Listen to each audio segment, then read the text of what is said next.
And thank you for attending today's press conference. To my left-hand side, I do want to introduce Captain Creech with FWC. To my immediate right is Captain Bill Worley with the St. Johns County Sheriff's Office. Next to Captain Creech is Director Scott Beaver, and to his immediate left is Lieutenant Terry Shirley. Yesterday at approximately 8 p.m. last night, just before 8 p.m. last night, the St. Johns County Sheriff's Office was notified by a citizen of an overturned canoe where two young men had actually swam to their dock and reported that one young man was still outstanding or missing. At that time, they immediately called 911 and they activated the St. Johns County Sheriff's Office. We, in return, of course, activated the emergency response system, per se. With that, we got the assistance of the Florida, of FWC, of the U.S. Coast Guard, of the Jacksonville Sheriff's Office, the St. Augustine Fire Department, St. Johns County Fire and Rescue, and the St. Augustine Police Department, along with some other assets, too, as well. We immediately began our search based on the description the two young men gave us, and we went to work with our air assets, our marine assets, our drone assets, again, searching the waterways here in the St. Johns River just to the west of where we stand today.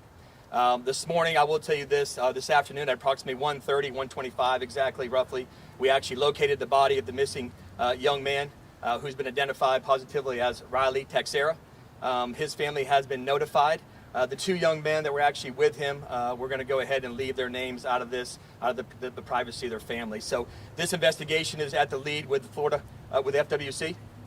And the St. Johns County Sheriff's Office actually handled the actually search and rescue portion of this. I will tell you this, the community really came out in, by the dozens to help us out last night through the nighttime into today, and we cannot thank them for the relationship that we have here. This is not what we wanted. We were hoping to find Riley with all the assets we had immediately put into action, but we do get a chance to actually give some closure to the Texar family today. So that being said, I'm going to turn it over here to Captain Creech. Cap? Yes, sir. On behalf of FWC, our thoughts and prayers are with the family and friends during this time. It was our privilege to bring closure for this family. This is an active investigation which FWC's taken lead. I can't discuss the details of that investigation, but I can assure you a thorough investigation as to what happened.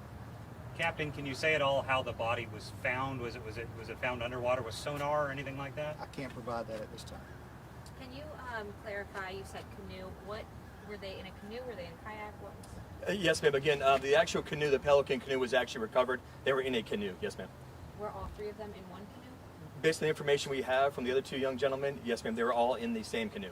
Sheriff, do we have any idea how it overturned? Was it accidental? Do we have any idea at this point? Sure. Since that investigation is being handled by FWC, I'll let Captain Creech answer that. Yes, sir. That's all part of how we will determine what happened kind of leading up to and then post-event, but at this time I can't share any details. Were the boys wearing life vests? It's an active investigation. I can't divulge that at this time. At what point was it from rescue to recovery? Well, this whole event up to this point has been a rescue effort. We were going to make sure that we overturned every stone and left we were going to run down every end. So obviously at some point you're going to roll into a recovery effort, but up until this point this was solely a rescue effort. I want you to talk about how dangerous these waters can be, especially on a canoe. Well, it's an unforgiving environment. Obviously, there's a lot of elements in play with a canoe. With weight distribution, it's easy to flip over. That's one of the reasons why life safety equipment is very, very important in a situation just as this. I do want to reiterate one thing, Doug, too. These young men went out with no ill will intentions at all.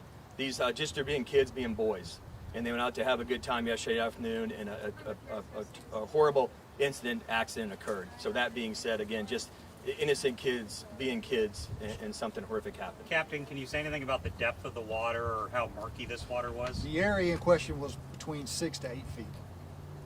6 to 8.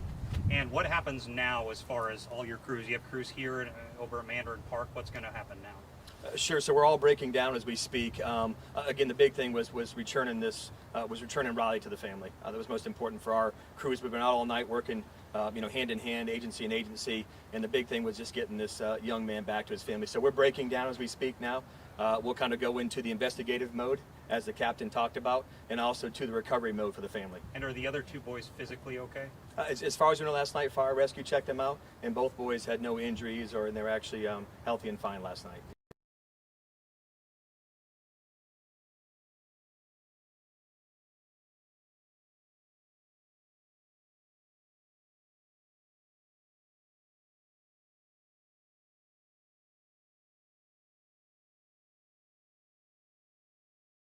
swam to a dock. They picked a light out, swam to that dock to an unknown residence and approached that residence. And with that being said, of course, we had to go based off what they remember. I mean, they swam in a panic, trying to save their friend's life. When they got to that residence, what do you mean? Did they go to the home there, or how did they call for help? They did. So they actually approached the home, knocked on the door. They did not know who the resident was at the time. And Captain, correct me if I'm wrong, they approached the resident and they got him warm, got him some clothes, and immediately called 911. Yes, sir. Can you say where the residence was at this point? No, sir.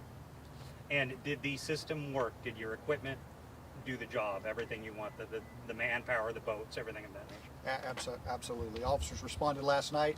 They did a hasty search of the area to recover. Obviously, time is of the essence. We rolled in today's search effort. Everybody pitched in. It was a great coordinated effort. Everybody involved today give their blood, sweat, and tears into this search.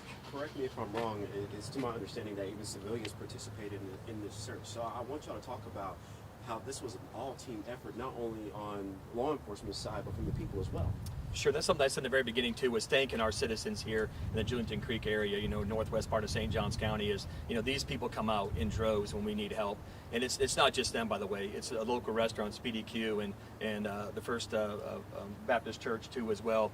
But our community came forward, and we appreciate it. There was one thing we actually gave a warning today, and we'll kind of clarify why we gave that. We had so many agencies involved in this search, and it's a very meticulous effort, put forth by people that do it for a living, and they're the experts at it. And I say all the agencies involved. We simply just gave a warning for our community saying, hey, please let us stay out of this protected zone for us, and let us find Riley.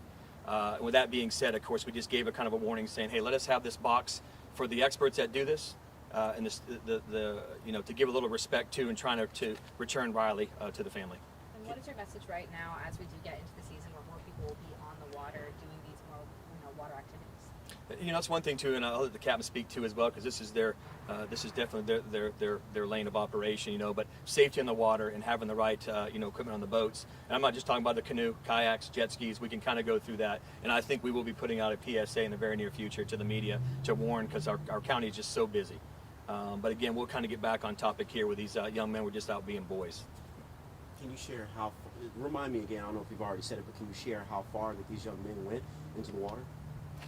It was about 6 to 8 foot depth as far as how far they were out, and they were probably approximately 600 feet outside of the dock, and that's where the incident occurred, and that's where the recovery operation took place.